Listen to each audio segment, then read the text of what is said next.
previously on Ashes of the Order.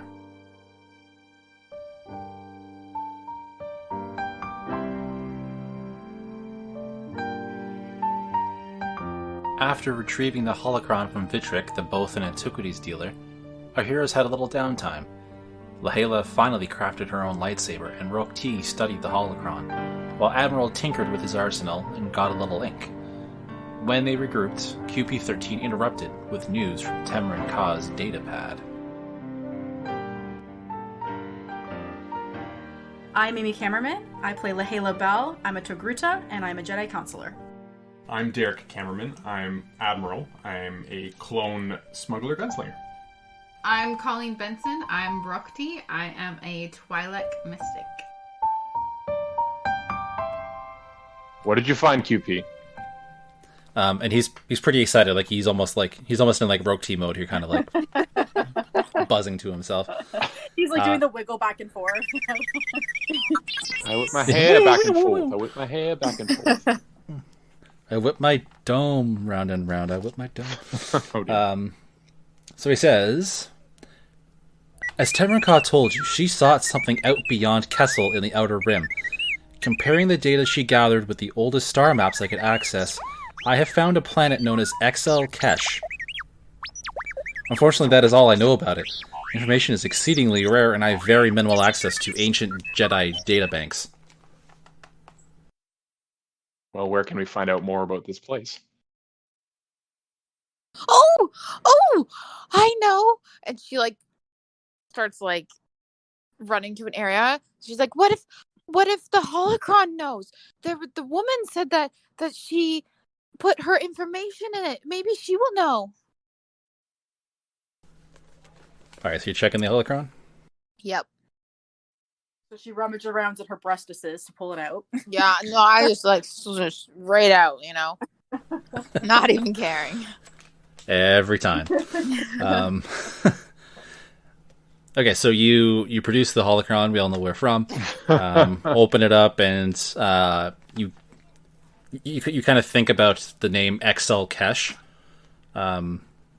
And sure enough, the hologram image pops up. The discs in various parts of the holocron are kind of reconfiguring and whatnot. And after a moment of that, Arilla Shan speaks again and says, "XL Kesh, a group of Jedi defected from the Order and set up from the Order." What New Zealand on that one? Better than my New Zealand accent. The one. The non-existent one. Exactly. At least you're trying. XL Kesh, a group of Jedi defected from the Order and set out for the edges of the galaxy. They declared an intent to establish their own temple, calling it XL Kesh, the Temple in Exile, as our Jedi ancestors named their temples on Tython. Their departure was recent to this recording, and I cannot elaborate on their success or failure at this time, but the Council does not believe them a threat. Now, why would your master want to go to this place? It's hard to say. Master Temrin Ka was very secretive with her own personal thoughts and own personal goals. She didn't share much with us other than our own training. All she had really said to us was that she had felt a calling, and I can only assume this must be what it was, but I can't say what for. I can't see her being one to defect. She was a very loyal servant to the Jedi ways. Perhaps she was trying to save these souls or find out more about them. Either way, if there are other Jedi that could be hidden somewhere, we need to find them. QP kind of leans in and he gets really interested. Picture when you're talking to a human being pre-COVID, when we talk to people in person, and someone would lean in and get really excited, and QP kind of does that with a bit of a nervous energy. And he says, well, this is the problem. XL Kesh is situated in the middle of an astronomical anomaly, similar to Kessel. In Kessel's case, we know there's a 20 parsec route through that cloud of interstellar dust. There is no such route to XL Kesh that we know of with complete certainty anyway. I've been able to map out part of a route through, but it's unverified information. I'm working off the data that Temrin Ka pulled from the observation tower on Tofrin. We won't know for sure how accurate it is until we actually arrive. So essentially, it's another Kessel Run situation. Gotcha. I mean, I am a pretty good pilot, so I like our chances. And we'll use the Force. There's 2 of us here, and now that I have my lightsaber, now that Rockji has become more in tune with her own Force, I feel like we stand a chance if we all work together to get there. It's so crazy, it just might work. Question is, are you ready to go? Probably not. I gotta at least let my tattoo heal first. QP kind of admires your moxie, but he says, "But Masters, I could use some more time to process the information, and honestly, I'm not sure how easily we'll be able to leave. We don't know what we're getting into, and who knows what we'll find, and who knows when we might come back again. Perhaps we should take some time to plan this out before rushing blindly in, as exciting as this information is." Hey, you're doing a BioWare. Everyone, this is the point of no return. Not the point of no Well, return, but it is a point of difficulty. It is a point of running file up to the here. ramparts and getting obliterated by a dragon. Yes, essentially, yeah. Oh, you might be right, QP. You might be right. We want to be as prepared as possible for whatever we might find, since we're unaware. So QP, the more time that you can take to figure out a safe route for us to get there and more about this, the better. But at least we now have something to go on. We have people that might be able to help us figure out what's going on. Might be a place to hide from the remnants of the Empire. I mean, Clone Wars. I mean, where are we now? What's the time period? You do know there's an empire, so. Yes, from the Empire. Yes. Yes, there was the message. Sorry, I'm in a very Mandalorian mindset right now. Not the remnants of the Empire, the Empire. Yeah, Lahela will look at. I was about to call him Mando. I mean, basically what he wants to be. Kind of. Lahela will look at Admiral in almost awe at his reasoning towards this, and a little bit of mild respect, and nod along with him and be like, "That's a very valid point. It could be somewhere that we could be safe. Rokti, we could be safe with other Jedi again." Kind of just like humming, but doesn't seem to really be paying attention. Just kind of looks over and it's just like, yes, I mean, as safe as one could be. What if they don't accept us? Lahela will walk up to Rokti and put her hands on her shoulders and look at her and be like, "This is the way." Oh, God. I've spoken. Oh dear. and tell her, "Rokti, I have a good feeling about this. Everything happening today, this information coming to us, it has to be a sign through the Force. They will accept us. They are Jedi, even if they decided to defer into a different way. We have to. They may not even know what's going on if they're so isolated. We know nothing about this area. We have to warn them. We have to at least get there and find out what's going on." I mean, we might as well try, I guess. I mean, as much as Yeah, I would like to continue just bounty hunting the rest of my life, I mean, I feel like the Empire will catch up to us eventually, and we need a plan. We need allies. We need a place to stay safe. Well then, in the meantime, while QP continues to figure out the best way for us to go on for our plan, what should we do in the meantime? Where else can we go to be safe? We've been at this station for a few days already. People are, I think, going to start getting suspicious. Do you think so? I don't think we've done anything suspicious. Overtly, maybe. Oh dear. Well, I know one thing that we do need is credits. If we're going to make it out to this area, we need credits for fuel. We need supplies. We need to probably need weaponry for our ship. Also, one thing I may not have made very clear too is that recording, like the holocron, that's like, 3,200 years ago. So like that's when those people went out there. So you have no idea what happened to them when they got there, or what's happened to them in the 3 millennia sense. Just want to clear that up. What's the holocron lady's name Aurilla again? Shawn, like Bastila Shawn. But like Orilla. As in, like, her sister or her mother or her brother? Her descendant.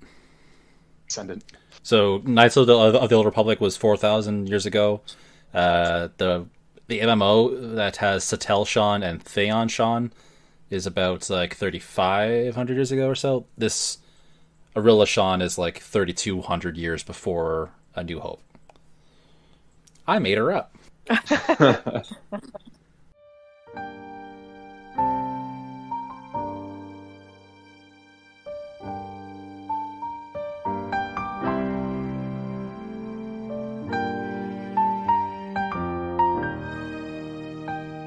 Hey everybody, it's Chris here, just chiming in with a little bit of an update on the show. Thanks for your patience as we've been getting these episodes out a little less often than we'd like, but ongoing recording difficulties and editing time and all that continue, unfortunately. But we have adjusted the schedule somewhat. From now on, the first Friday of the month will be Ashes of the Order, instead of every third Friday in rotation with Quarter Portion Podcast. Quarter Portion Podcast will stick to the third Friday routine. So on the first Friday of the month, you'll get Ashes. And then Quarter Portion will continue to be every 3 weeks. Also on the 20th is when you will see the Patreon bonus content drop for those of you who are Patreon supporters. Marches is a lost episode, one that we recorded back in 2017. Pat and I talked to our good friend Jen Johnson, who had been on our show already once before at that point, but this was in the summer of 2017. And Pat had a sciatica injury that prevented him from being able to sit down and edit or really do much of anything and function for some time. So this episode kind of fell through the cracks. So we dusted it off. It's 4 years old now, but we thought it's still interesting and relevant, even though Last Jedi and Rise of Skywalker have both come out since then and changed a few of the things we talked about. We had a really good chat, though. So we hope that those of you with Patreon access will enjoy it. April's is going to be our very first movie commentary. So Pat and I are going to be sitting down the next few days and watching The Empire Strikes Back, front to back, and uploading our commentary so you can watch the movie and hear our thoughts, kind of like watching the movie with us whenever you want to. So that'll be the Patreon bonus for April. Going ahead, trying to get a little bit of a backlog going in terms of recording content. So I'm trying to record one night, get 2 episodes out of it, like we used to do back before the pandemic, except it won't be in person for now. The goal is to kind of try to finish part 2 by September, if the story allows it. I think we can get there based on what I have kind of figured out, but the players can kind of throw some wrenches in the works for me here, so it's possible that we might not be done part 2 by September. The reason why I say September is because actually Amy and Derek are expecting, so we're excited for them.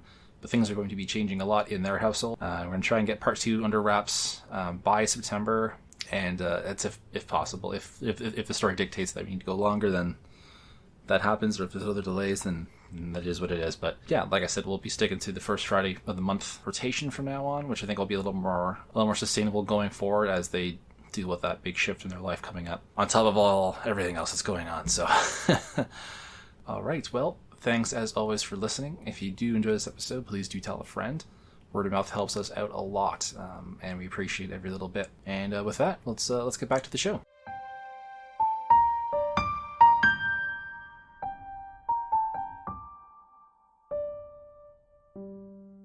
Well, in the meantime, I guess we should go help Vitric out. I don't feel badly about stealing this holocron from him, but there may be more in it for us. Lahala will kind of like nod and realization that she got so wrapped up in this new information and created her lightsaber that she forgot about helping someone, which is one of her main things that she's so in tuned with. And so she'll definitely agree and be like, oh yes, we need to help Victor. He's helped us quite a bit, and after a few of the stunts that Rokti pulled with him, I think we owe it to him. Rokti had turned like a glare on Admiral when he said steal from him. She was just like, I did not steal from him. He stole from us. This is Jedi owned. It is mine, not his. I did not steal. Oh, she's going full Bilbo. Sure. It's just a ring. She's gonna get like the crazy eyes. Oh man. We can't blame poor Victric. As far as he knew, the Jedi way was done. He's trying to preserve the Jedi artifacts. We have to appreciate him for that. And I'm sure if he knew that we were Jedi or that we could trust him that we were, he would be more understanding to give us the things that we require. But we just have to be so careful with who we tell. Yes, well, that's fine. I didn't say we wouldn't help him. Just I didn't steal from him. It was already owned by Jedi. It should have been in Jedi hands. Bosoms. Yeah, she like humphed and the holocron has disappeared again into who knows where. we know where. Okay, so you have your sound pretty resolved here. We'll next you'll move on to helping Vitric. Roti, you're still holding out on the holocron? Not volunteering it?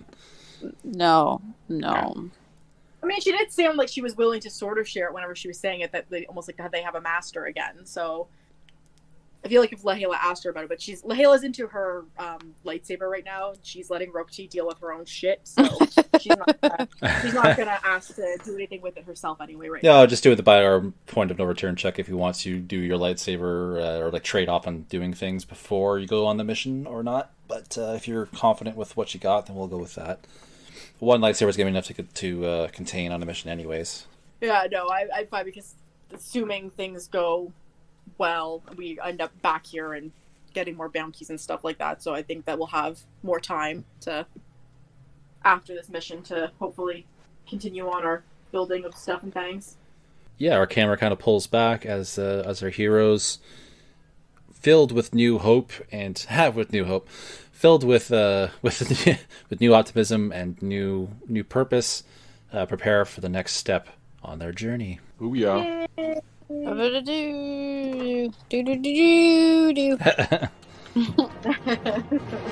more of that.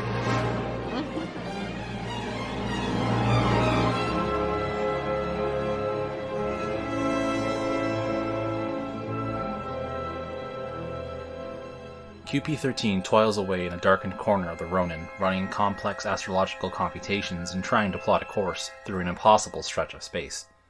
Working with the archaic information the Jedi Scholar pulled from the satellite array on Tofrin is like trying to learn advanced calculus from a child's basic math textbook.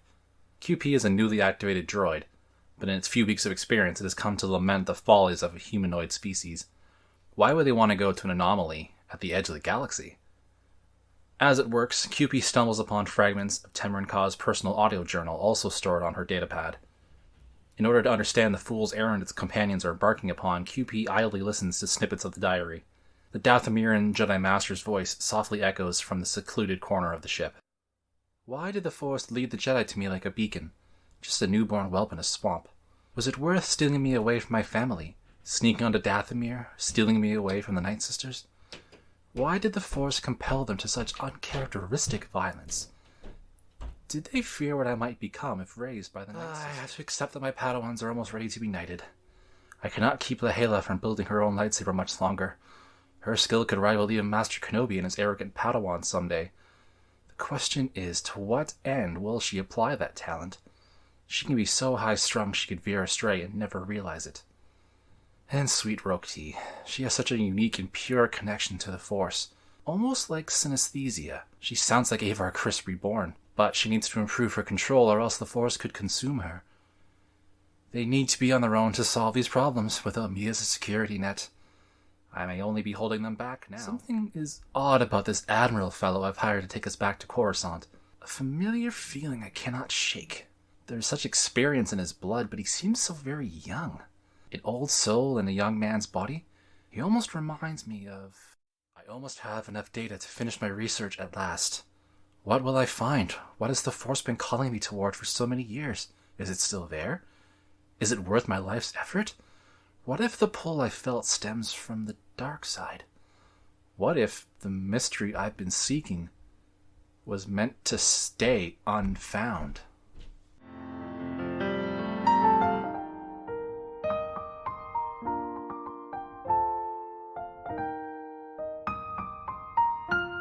For more information on the show, visit the Quarter Portion Podcast on social media.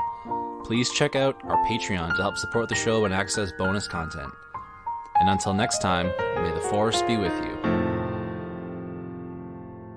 This has been a production of the Quarter Portion Podcast Network. Heroes Comics is southwestern Ontario's largest comic book and collectibles store. Located in the heart of downtown London at 186 Dundas Street, Heroes specializes in new and vintage comics, along with action figures, statues, and collectibles of all types. Whether you're looking for Star Wars comics and toys, or the latest graphic novels, manga, and trade paperbacks, Heroes has something for fans of all stripes. For more information, visit heroescomics.ca. Curbside pickup, delivery, or mail orders are now currently available. We have a brand new way to connect with you and the larger Quarter Portion Podcast Network community, our very own Discord server.